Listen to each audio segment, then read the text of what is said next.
Hello, everybody, and welcome back to Anime FM. K. This was Kieran's idea. I don't take any responsibility for this dumb shit. Although I did fervently agree to it. So Yeah, absolutely. Look, you know what Gandhi said about refusing to fight a corrupt system. Well, yeah. I'm hoping you know because I do not know the direct quote. He said, He said, "Do it." "Good luck." Yeah. he said, "Let me touch your breasts." Yes. That's what Gandhi said. Yes. And then he fired the nukes. Yep. Civilization joke. We're back. And we're back. Again here. Doing our show. We're gonna hold up some cards. The cards might mean things this week because this is the first week in the winter season where we have some.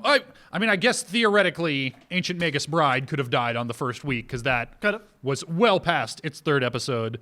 But that's a rule here that we've got. We hold up cards. When we hold up the eggplant, it means we want to keep watching the thing we're talking about. When we hold up the knife, it means we want to stop watching the thing we're talking about. If something gets at least 2 knives, it has a chance of dying. But things can't die until they've reached their third episode. And if there's a tie... Well, if there's a tie, doesn't it go to the... Depends on the kind of tie. Yeah, technically. We have some rules. Sometimes it goes to the pole, sometimes it goes to the wheel. But we'll cover those when we come to it. Let's meet our hosts, trying to do a better job of doing this. Always assume that any episode might be someone's first episode. Yep. Kieran, what's your name? Scott, what's your name? I'm Scott Kaiserneko Franxx. Hi, I'm Ben. I'm your host. These are my co-hosts. I like to set up a system, a hierarchical system in which I'm at the top. Yes. Yes, that's what And- I get out of this. Mm-hmm.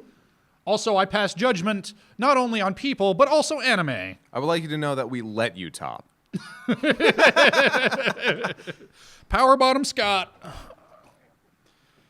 I'll figure it out. Yep.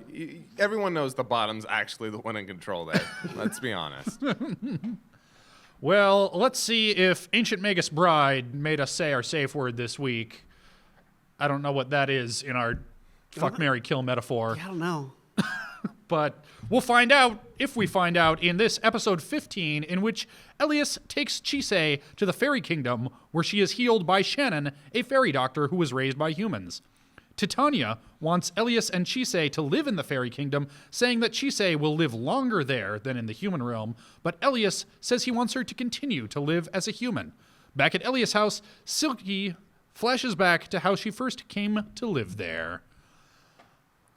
It's a challenge every week. I know it is to just make it as short as possible while still covering the basic plot points. Yeah, so speaking of the concept of this show, we try and give real broad opinions in this, the main segment, and then in a separate video, we call it the unsnipped segment, in which we talk as much as we want about every little thing. But, Kieran, how are you feeling about Ancient Magus Bride in this, our 15th episode covering it? Holy crap. Background game on point. Always is. The fairy kingdom still... This show is still doing what it does best and really making the world feel alive and feel magical in a way that I haven't seen in a long time. I really enjoyed what they had set up with the fairy kingdom. There were a few plot problems, specifically one character interaction in here that involves Chisei and a doctor that really confused me and left kind of a sour taste in my mouth, but not enough to, dissuade every other good thing about it. So I'm just going to take that in stride. I think I know the one you're talking about, and we'll talk about it more in Unsnipped. Yeah, that was a little weird for me because I understood what they were trying to do, but it felt super manipulative. Mm-hmm. Ultimately, the payoff worked, I felt like, but it still was kind of confusing.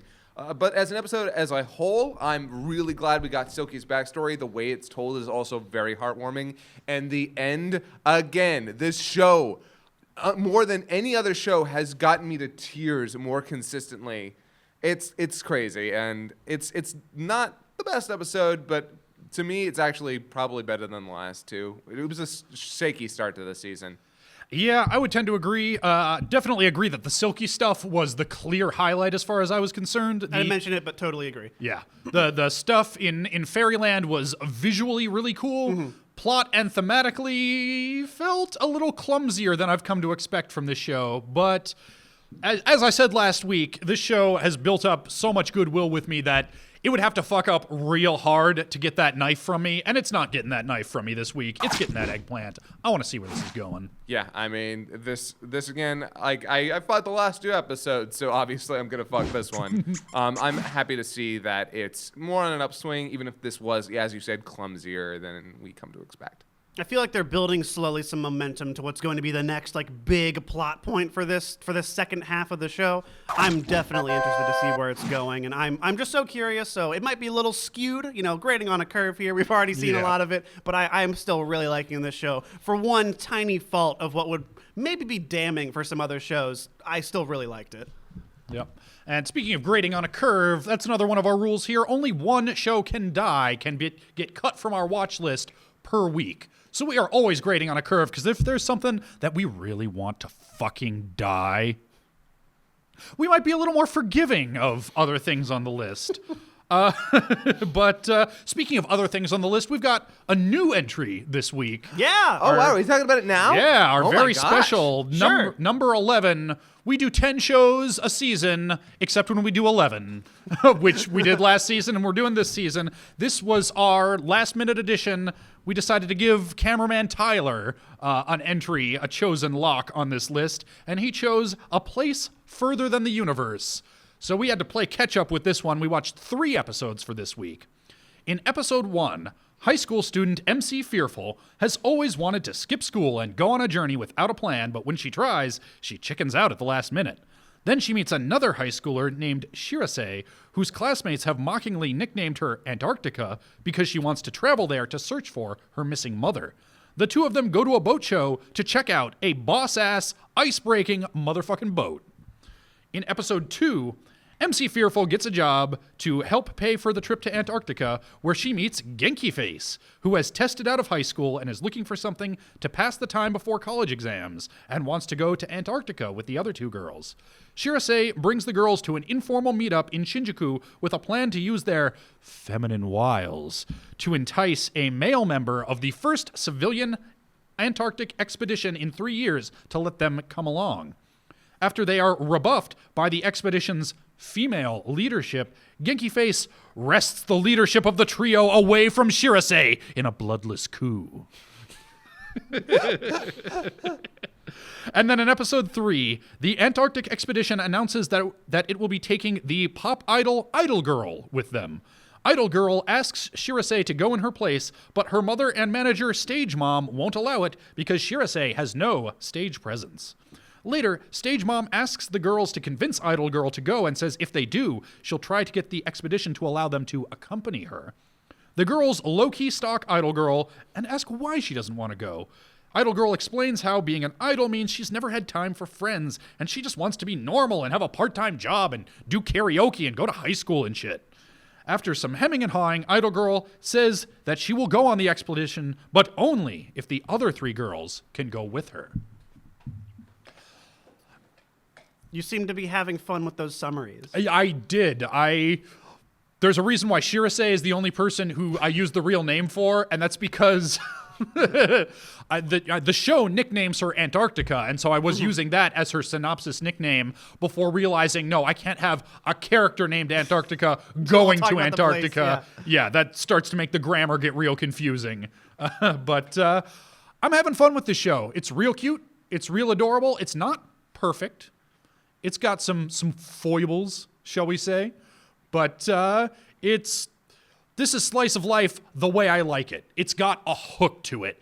If this was just, hey, check out these high school girls going to high school doing high school things, I'm already bored. If it's, hey, check out these high school girls, they're going to fucking Antarctica, that makes me, I'm sitting there watching them like, man, I wish I was this driven to do anything in high school. So it gives me something in the characters to admire, and that's something that I need. How'd you feel, Scott? I love this show. I couldn't believe how much I got into it by the end of the first episode, and by the third, I am emotionally invested in these 4 little girls. They are adorable, they're energetic, they've got dreams and hopes and wants, and I want to see them all come true. And I also, I just got to point out, the comedic timing in this show is remarkable. Madhouse has gone to the mat to make sure that every single joke hits and that they come fast and furious, and all the visual background humor is ridiculous.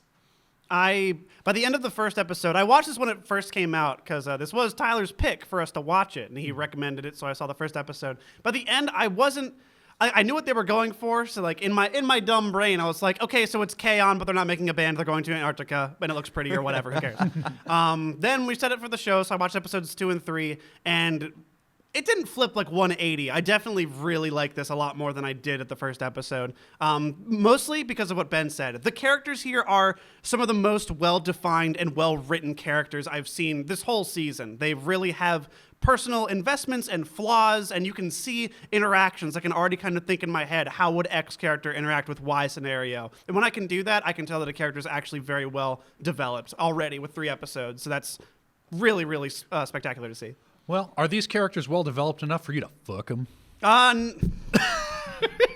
Give them a couple more years. Yeah, just a tiny bit. I don't know. Depends on where we are. Yeah, I'm still fucking. Yeah, it's good. Yeah, hard fuck for me. I'm in it. I'm sort of surprised. Yeah, right. I do not know much about Tyler's tastes in anime, honestly, so I didn't know how much to trust his recommendation. I'm glad we listened to you, Tyler.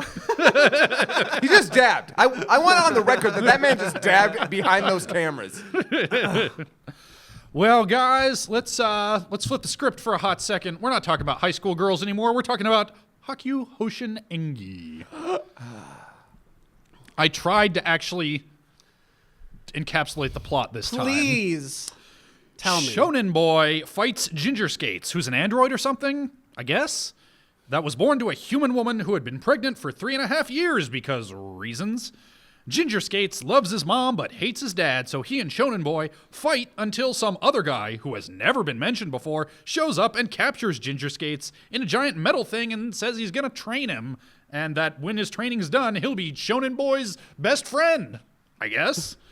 Also, Triborg, whose design screams that he should be evil but seems nice enough for now, quells an entire rebellion off-screen because that's what good storytelling is now.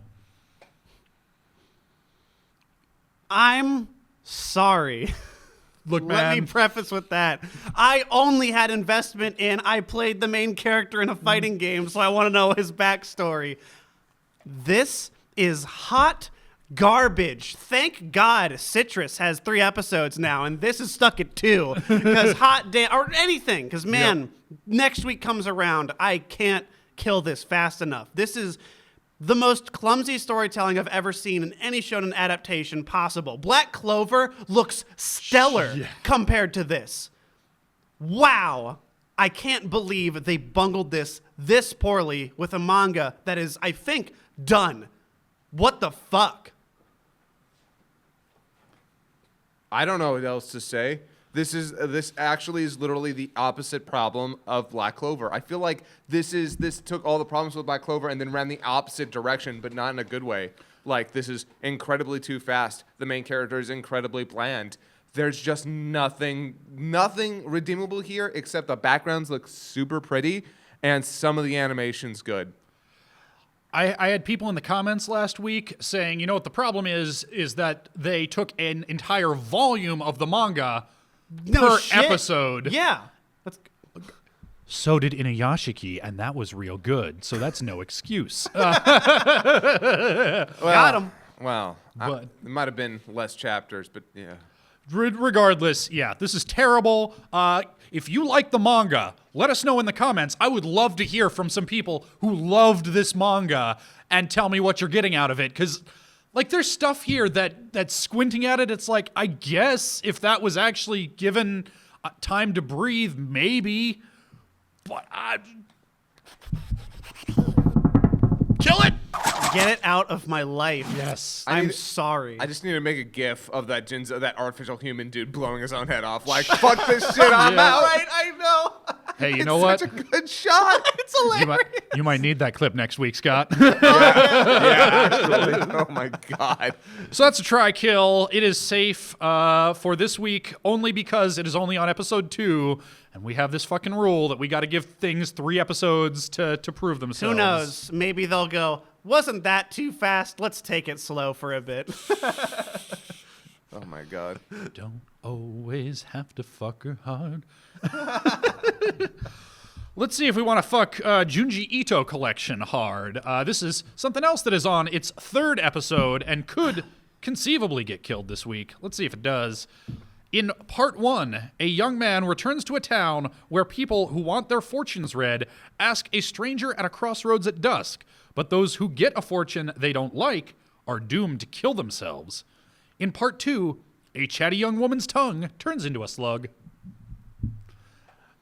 Yeah, I don't know where I'm at. Kieran, start us off. How are you feeling? So this, I read the Slug Girl short story, and that was a solid adaptation for me. It was not very long, as like the original story was. It was just kind of a goofy thing. I stumbled on like my old 4chan days, like people were throwing that, like, look at this weird little thing. So I saw it there, and I liked it. I liked that. I also, with the Crossroads divination stuff, they're doing what I like most in horror shows. They're building up atmosphere in a way that I feel like is much more compelling than trying to go for shock stuff. That said, there's still a lot of that.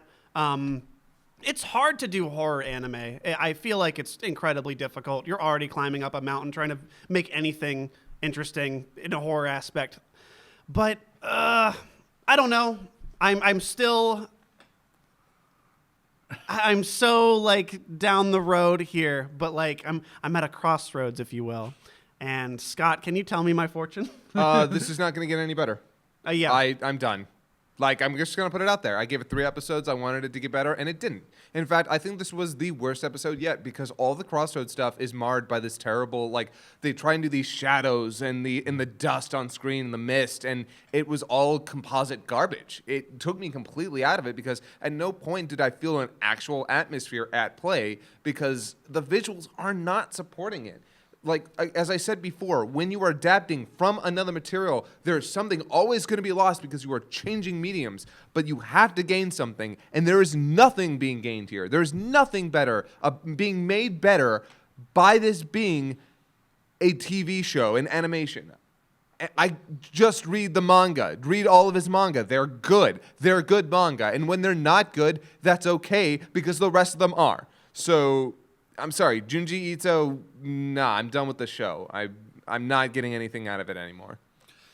Yeah, I think I'm closer to Kieran's perspective than Scott's. Like, there is cool stuff here. Very little of it was in this episode, unfortunately. The slug thing was fine as far as it went, but it was so short, like, I would have had more goodwill for it if it was, backing up a better main act, and it wasn't. That said, we talk about grading on a curve here. I will watch another episode of this. I will watch so many more episodes of this than fucking certain other things on this list. So I'll still give it an eggplant for now. Last episode was real good. Maybe next episode will be good too. Yeah, I was going to give this a knife no matter what. Like, again, like, I know we grade on a curve, but oh no, I did not enjoy this. I didn't enjoy a second of this, and that's different from the last 2, but I find some enjoyment in this still. I do agree it's losing a lot in its adaptation to an anime, and totally on the fucking mark. A lot of the composite, like post effects shit, really hampering a lot of this that could be really engaging. That said, I'm still going to go with it because it's an anthology. And with an anthology series, I'm already more interested to see what you could do differently. And if I know the presentation's a little lacking, but with a better story, it could at least be more engaging. Yep, and that's pretty much where I'm at too. If I had to continue on with the same story with this, I'd probably be a lot harsher. But, oh yeah, same. But with an anthology, there's always the chance that next episode might be better. I just want to know who's in charge of the sound design, and then, dude. Yeah. Well, let's talk about Kokkoku. Yet another one that is on its 3rd episode is a potential chopping block victim should the votes go the wrong way. Let's see if they do. In this episode 3, Juri discovers that she has the ability to forcibly ejaculate the sperm spirit from someone's body, turning them into one of the stalled, and uses this to escape with the stone. Meanwhile, the cultists attempt to execute one of their own, but are stopped by the Herald. They observe that it seems to get smaller every time it kills someone. The sperm from the dead thug enters the nephew's body, and he becomes unstalled, and he and his Uncle Tsubasa get up to wacky hijinks together. Meanwhile, Juri meets back up with Granddad, and they walk and talk some more. As the episode ends, another cult thug ambushes Juri from behind. Cliffhanger. This show likes its cliffhangers. It does. I wish they were a little more different from one another. I like a good cliffhanger. This is essentially the same cliffhanger that ended last episode. Cult thug attacking Juri. Oh no, what's going to happen? I don't know. She's probably going to teleport away or something. I don't know. Kieran, you've been quiet. How you feeling? For a show about stopping time, it sure loves wasting it. Yeah. This is getting to the territory where now it's the third episode. I was willing and much more excited at the first one to go, okay, cool. A cult could be fun. Like, what's this fucking crazy Bloodborne looking thing? We have nothing. Okay, it's episode 3. I know that's like still, I guess, kind of early for some people, but a lot of other shows have already proven they can do much more efficient storytelling than this. And right now, anything we get that's interesting is told by someone walking and talking, and I fucking hate it. You have this amazing setting, and you are doing fuck all with it. Like, why aren't they doing so much more cool shit with time being stopped? That's blowing my mind. It feels like the set piece is irrelevant, and that's the one cool thing about this. Yeah, absolutely. And not to mention, so I like shows that introduce more and more questions as time goes on, but at this point, what's the term? The chaff is starting to outweigh the grain, is it? I'm not, like, the more questions that are introduced, the less answers we get, and the answers that we're getting are boring. So, I don't know.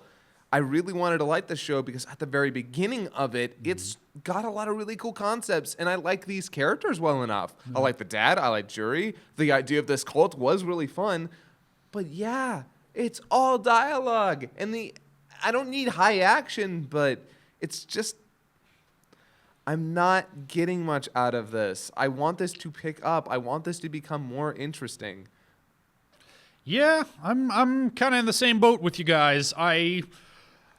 At best, this is kind of like inoffensive, like a little boring, but not terrible. But it's not giving me much to go on either. I am going to hold up this eggplant because it could still turn it around. I don't think there's much hope for it, but I have more hope for it than some of the other stuff on the list. Yeah, actually, I got to agree. Like, as much as I am not into this right now, I feel like there might be something that I feel like there might be this big game-changing moment. There's a lot of possibility for that. What I'm fearing is going to happen is that it's going to literally be this for the whole thing. Like, this whole series is going to be this one stop time moment, and that we're not going to get anything big or grand. This show isn't like bad, but it's doing the thing I hate. It's being boring. It's wasting time, and I like its premise, but it's doing nothing with it. I think by now it should have been doing something at least visually interesting with what they have, or just mechanically something cool, because they have so much neat shit, but they just love stopping it to pull the visual novel shit of let's talk about this concept for 20 minutes and not actually do it. I don't know. It could pick up, but I'm way bored right now. Yeah, I don't begrudge you that kill. No, I don't think anybody does, and I think if this were later in the season with less stuff that needs to die more, I think our votes might have gone differently. But. Yeah, no. If it's this boring by next week, I'm definitely gonna give it a kill. Spoilers. Well, let's see. See if my fucking what? Hold on. What the shit just happened? And we're back. We're back. A dinosaur's tale. It's nope. We already did that. That's one demerit. Yeah. Oh. We're back. We're eating ramens. Hakata Tonkotsu ramens, to be precise. In this episode 2, Detective Bedhead pays off Hitman Girl's debt to the mob in exchange for information. Meanwhile, Newbie Boy is paid fat stacks for completing a hit that was actually completed by someone else. Newbie Boy parties hard with his newfound wealth, only to wake up next to a dead woman who turns out to be Hitman Girl's sister, who the mob killed to punish Hitman Girl for quitting. That's what I got out of this. Anyway, this is... You want to talk about tangled plot threads? This is characters everywhere doing stuff. Like, this is a show that demands focus from its audience, and that focus is tough to give when it is show one of, in this case, what was it, 13 episodes I had to watch for this week? Yeah. And also when I have to try and take notes. And it's subtitled. Yeah, and it's subtitled. Yeah, it's a little rough following this plot. Man, if we were watching Baccano this season, you'd be fucked. That's why I didn't like Baccano. Yeah. Of course, then again, if we were watching Baccano, did you watch it dubbed? I think so. I don't know. This was a while ago. So, okay, so this... I don't know how I feel about this show, because it's not bad. Like, I know bad, but I'm not sure if it's good. It's got these elements to it that I really like. I still am all about Hitman, like the Hitman cross-dresser. Like, they're kind of fantastic to me because I just like their character. I like their base concept. I like his response to all of Bedhead's bullshit. That's actually great. Bedhead himself has become less interesting to me, but also more questions like, why does he have so much money? Where did that come from? Good Lord. What's he sitting on? Kieran, how you feeling? I'm the same. Like, I can tell that there's stuff here that I'm curious to see where a lot of it goes, which is more than I can say for some other for like Baccano. I just completely bounced off hard. This one, I like its environment. I like the music is doing a lot for me. I really enjoyed the jazz, the presentation, just the general feel of Hakata is really cool. Right, that's the town, right? Yeah. I like seeing the town, and it's more so just like kind of seeing a slice into what happens in this town for me. That's how I'm seeing it. So on that angle, I'm actually really interested. If I try to focus a bit more on the characters, the only one who is standing out right now is the cross-dressing hitman, and he really cool. I like Newbie too. Yeah, Newbie's fun. funny because of what he gets himself into. Yeah, there was a good scene with him. But right now, I don't think this seems to be a very character strength show, but more like just an event story, and I'm okay with that. That's fine with me. But I think, it demands focus. You gotta know what you're getting into. Yeah, and I don't mind something demanding focus. It's not done a lot to reward me for that focus yet. I am hoping it picks up. Yeah. In the meantime, I mean, we couldn't kill this thing even if we wanted to, but I'm willing to give it some more time to prove itself. Yeah, I'm hoping the next episode gets a little bit bigger. I'm looking for bigger out of this. Maybe not as convoluted, but definitely bigger. But I like it. I'm still liking it. It's just I'm fearful. I'm fearful that this is going to become stupid tropey anime bullshit because it's about to include a ninja. We're about to get a ninja. That's going to happen. He's in the opening. I'm a fan of the style. I think this show is really flexing its style over what it has there. But it's doing enough for me that I want to see where it goes for another episode. I was hoping they'd pull back on the plot threads. That does not seem to be the case. So we'll see how that unfolds. Can we talk about how when we get to Unsnipped, the Revengers, they're the most interesting part, aren't they? I think they are. No. But that's what Unsnipped is for. Well, you're wrong. You're wrong. Let's get to the next show. Yep. Let's get into Citrus, because we have to. In this episode 3, let me repeat that, episode 3, the third episode of Citrus. Fashion Girl sneaks into the high school and bursts into Chair Grandpa's office, where he's having a convenient heart attack or stroke or something. Fashion Girl gets him to a hospital where he is so grateful that he basically gives her and President Girl the go-ahead to have as much non-consensual step incest as they want. Fashion Girl starts getting non-con step incest tips from a trashy manga, but President Girl starts giving her the cold shoulder until Fashion Girl decides to turn the non-consensual tables on her in Chair Grandpa's office. And is it dead yet? Is it dead yet, you guys? Can we kill it? Can I stop writing this? I hate the show. I hate the show real bad.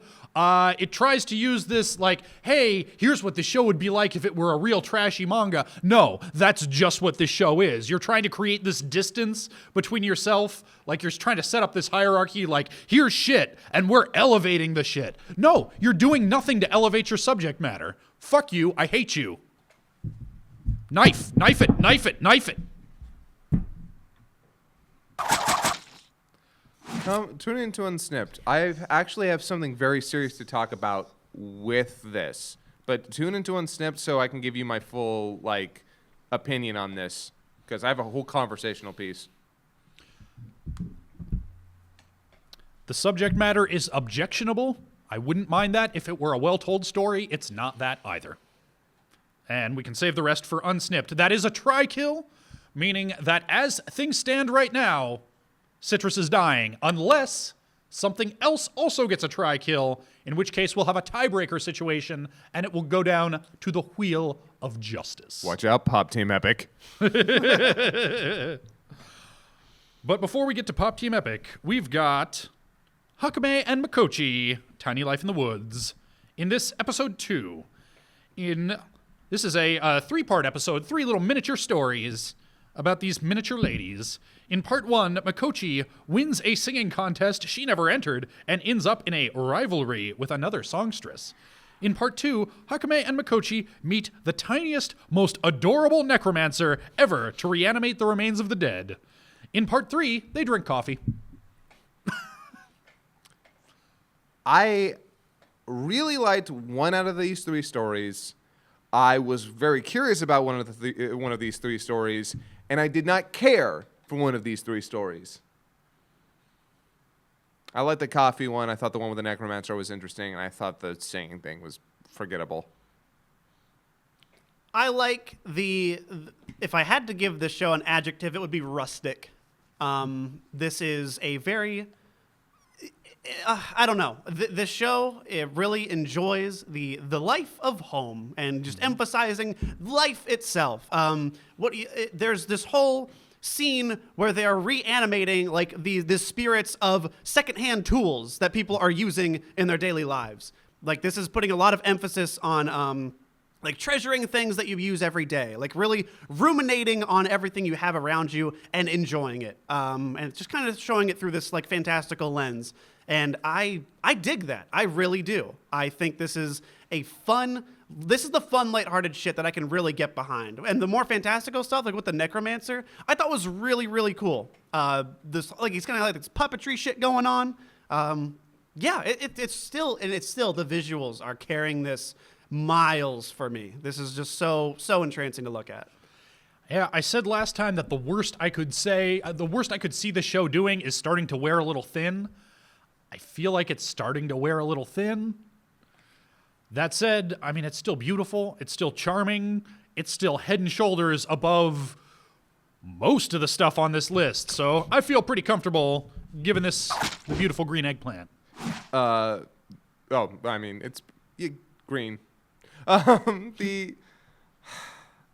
don't know if I wanted the spiritual elements, the more magical stuff, but I'm not necessarily opposed to them. It was just kind of jarring because we got little of that last week, and now it's yep, there's an afterlife, and these secondhand tools come to life, and look, we can reanimate skeletons, and I'm like, wow, okay, that's a lot to take in the second episode. That being said, I still find these stories interesting, and the best character is easily the owner of that bar. I love her. She is so good, and whatever actress is playing her is the best. So, yeah, definitely going to continue bucking this show. I'm curious about next week. I think this is the one that's got me kind of the most curious about what it plans to do. Yeah, I'm kind of I'm really enjoying it, but I'm seeing Ben's critique that it could wear thin. If they don't do anything interesting, I think it's going to head down that path. That said, with the introduction of the fantasy elements, I'm getting more of that. Oh, cool, we're doing that shit. I'm along with the ride. I'm digging this. This is still really neat. And for only the second week, I'm still curious enough to see where it goes. Cool. That's another tri-fuck on the board. Woohoo! Let's talk about something else that's full of just sweetness and light and innocence. Nothing pervy about this show. Just perfectly wholesome for the whole family. Yeah. Killing Bites. In episode 2, Hitomi Badger defeats the porcupine, but perfectly ordinary college student objects to killing her. Fat Wolverine shows up and asks for Hitomi Badger to join the Ishida clan. She refuses until she gets a text from her creator, Shido, instructing her to do so. She accompanies perfectly ordinary college student to college, posing as a high school girl there for open campus day. There, she is ambushed by Chitara, who steals her panties because that's just the kind of show this is. Marvel, if that guy ends up being an actual Wolverine, Marvel's going to sue somebody. After Old Man Logan, Jackman's got nothing left. He really let himself go. He's still got that healing factor, so watch out. But, because I didn't want to just call him Fat Wolverine before the whole episode. I'm like, what's he going to turn into? Because that's such a good, easy, nickname, easy way to keep track of people. And he doesn't transform this episode. I know. So I was unable. I thought he was the bear for a second, but no, Bear's a different character. Yeah. Yeah. Now, this show is, it's enjoyable garbage, okay? Yep. It knows what it is, and if you can level with that. Also, I love the music. It's so intense in all the best ways. Like, this is, it's like, and it knows what it's doing. It really does. You see a lot of, the scene with the nerd talking to her, and he's like, oh my God, a high school girl. They have like this fucking visual novel joke. I'm like, you know exactly what you're doing, Killing Bites, and man. The response from that otaku dude when she says, well, I've just been living with him, is so good. When I saw that character show up, there was a part of me that was kind of dreading him. Oh, yeah. I was like, oh, okay, so we're going to make this joke. But he's actually really funny. Mm-hmm. I mean, I don't think I don't like him as a person necessarily, but the jokes they're making with him are hitting. Mm-hmm. And he interacts very well with main character dudes, so... besides that, action still good. Yeah. Not quite as like. The one thing I love about the action in the show is that they use the environments in fantastic ways. So I'm looking forward to the next episode of this popcorn garbage. Yeah, the problem with so bad it's good garbage is that either your King's Game, you're only funny by accident, meaning the funny parts are too few and far between, and most of the time it's just boring. Or you're doing it on purpose, and then the winking at the audience can get to be a little much, a little obnoxious, a little too precious. I think this walks that tightrope really well. It knows what it is. It winks at the audience just enough, but not so much that I find myself annoyed. I was looking forward to this, and it delivered. And all it has to do is keep doing this, and I will happily eggplant my face in its big dumb furry tits and go every week. This could have been a terrible episode overall, but Bear Dude. I know it. Yep. He's like 2/3 of his body is abs. No, he's it's like Jesus. Like, he's nothing but muscle. It's just built like a shit brick house.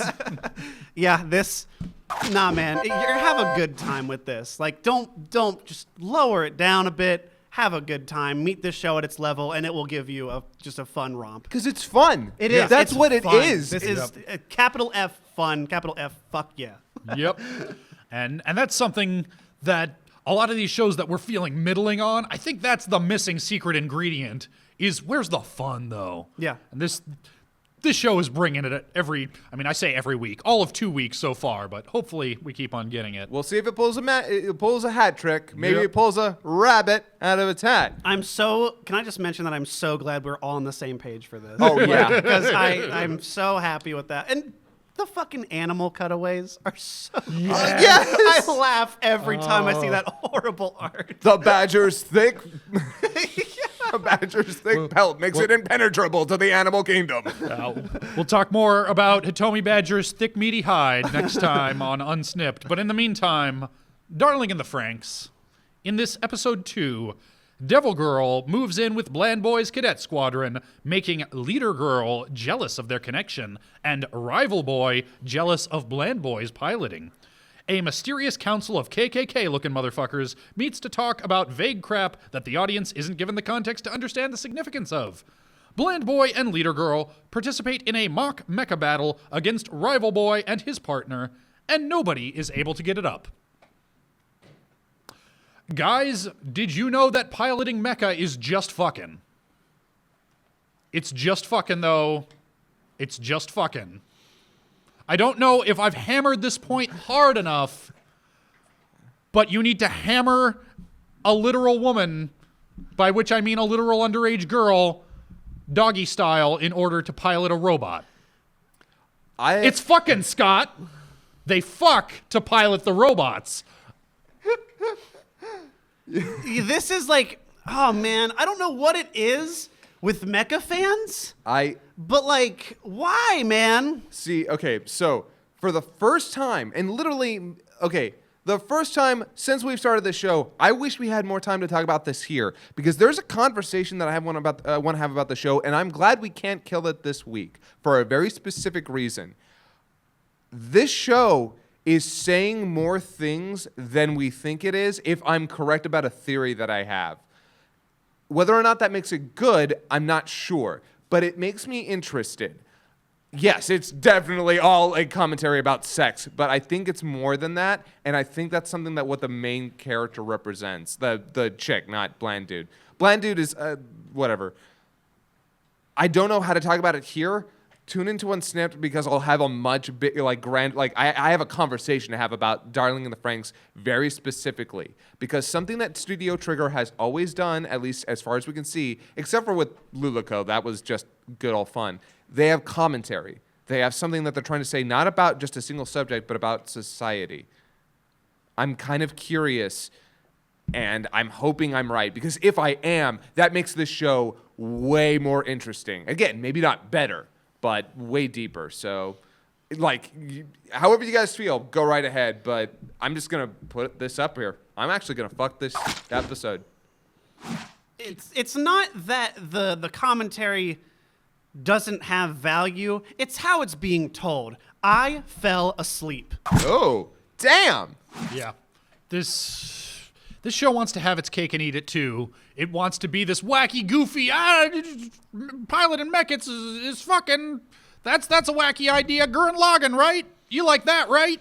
But then it actually wants me to care about the characters and the plot and the world, and I don't. Knife. Man. Gosh. I was on board for the first episode, but man, this was taking all the shit of Ava that I hate and putting it at the forefront. I'm going to be real interested to hear what you have to say. Oh, no, absolutely. Yeah, no, sure. But in the meantime... I just realized I did not mean to do that, by the way. I think I just killed Citrus. Unless... Is that bad? Unless Pop Team Epic... Yeah, no. I was about to say. Unless Pop Team Epic gets the double knife. Yeah, well, let's... No, triple knife. Darling in the Franxx was only 2 episodes. Yeah. Yeah. Oh, yeah, no, you're right. It could not have died. No, it's going to be a race to see if this or Hakyu Hoshin Engi dies. Oh, yeah, huh? Yeah. All right, well. Guys, Pop Team Epic. In episode 3, drugs. I'm not, What do you want? Yeah.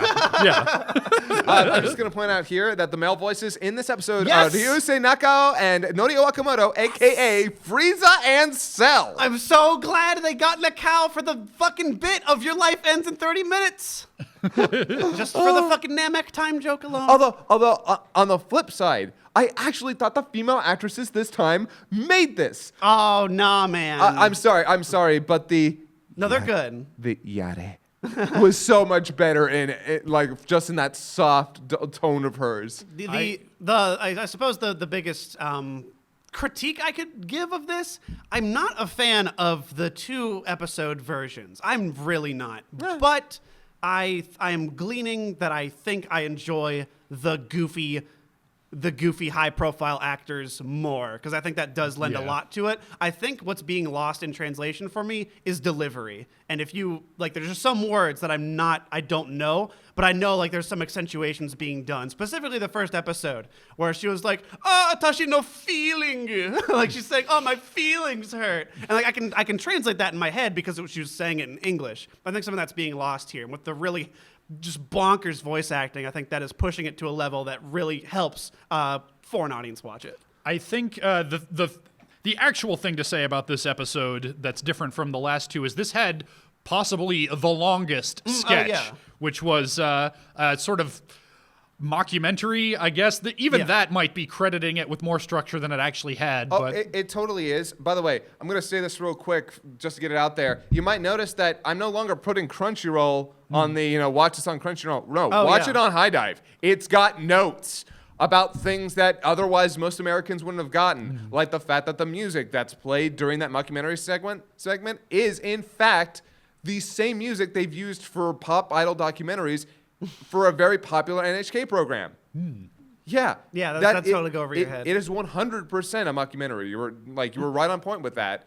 And I'm really glad those are there because I don't need freaking Excel Saga like DVD level of everything is explained, but at the same time, it is nice to have the more obscure stuff like, by the way, this is a song from this. I'm like, okay, cool. Now I have full context. But all that said, I'm starting to worry about this show because it came out of the gate and just, so different from anything else. It's hard to maintain that 3 episodes later where it's like, okay, what craziness have you got for me? And a lot more of its bits seem to fall flat this time. Some of them started to get a little predictable, actually. I'm still giving this the fuck, but something that I said in our Devilman review was when everything's turned to 11, nothing is. I'm worried about this show's ability to keep things cranked up to 11. I cannot say that this episode fell particularly flat for me, except for the fact that, and you know how you were talking about like the back-to-back, just replaying it, but with slightly different jokes and different actors? Yeah, that especially didn't work here because one of the reasons I thought it worked in the first place is that these bits are so short that reliving them is actually kind of okay because getting that second shot at them is like, oh, cool, now I got to relive the experience, but a little bit different. That kind of worked. But when you had this, the segment with the, again, the mockumentary, ooh, no, that went on too long. And by the end of it, I was like, well, if this weren't Norio Wakamoto and Ryusei Nakawa, I probably wouldn't have cared.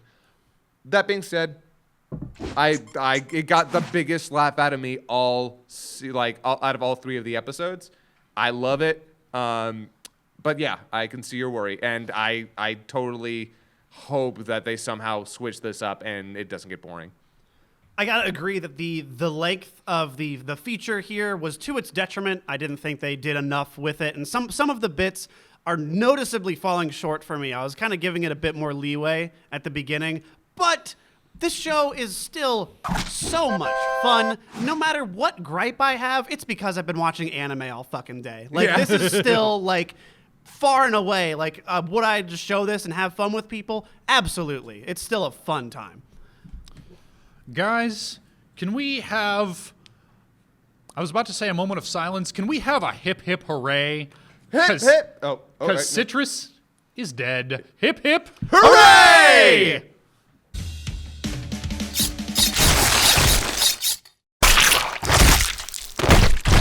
We killed it! It's dead. We never have to watch any more Citrus. Yes.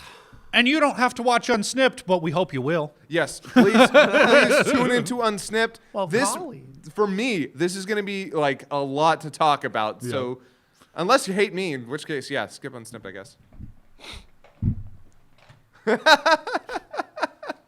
It's been fun. Thanks for watching. We'll see you guys in Unsnipped. Snip it off, snip it forward, and always... respect the balls!